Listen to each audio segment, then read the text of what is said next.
சமீப காலமாக நயன்தாரா மற்றும் விக்னேஷ் சிவன் பல சர்ச்சைகளில் சிக்கி வரும் நிலையில் மதுரையில் நடைபெற்ற ஃபெமினைன் நிறுவனத்தின் 1ஆம் ஆண்டு விழாவில் விக்கி மற்றும் நயன்தாரா சிறப்பு விருந்தினராக கலந்து கொண்டனர். பல யூடியூப் மற்றும் இன்ஸ்டாகிராம் இன்ஃபுளுசர்கள் ப்ரமோஷன் நிகழ்ச்சிக்காக அழைக்கப்பட்டனர்.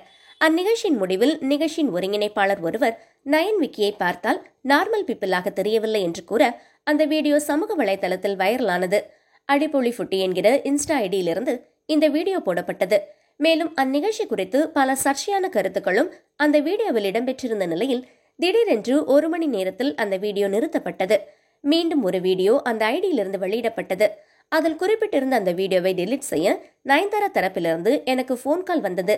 எங்கள் தயாரிப்பு நிறுவனத்தின் பெயர் கெட்டுவிடும், அதனால் டெலீட் செய்யுங்கள் என்று கூற, நான் உங்கள் ப்ராடக்டை பற்றி தவறாக பேசவில்லை என்று கூற, 2 வாரங்களுக்கு உங்களுக்கு எவ்வளவு வருமானம் வருமோ அதை நான் கொடுத்து விடுகிறேன், உடனே டெலீட் செய்யுங்கள் என்றார் நயன். ஆனால் நான் அதை மறுக்க உடனே ஸ்ட்ரைக் கொடுத்து அந்த வீடியோவை டெலீட் செய்து விட்டார்கள் என்று கூறினார்.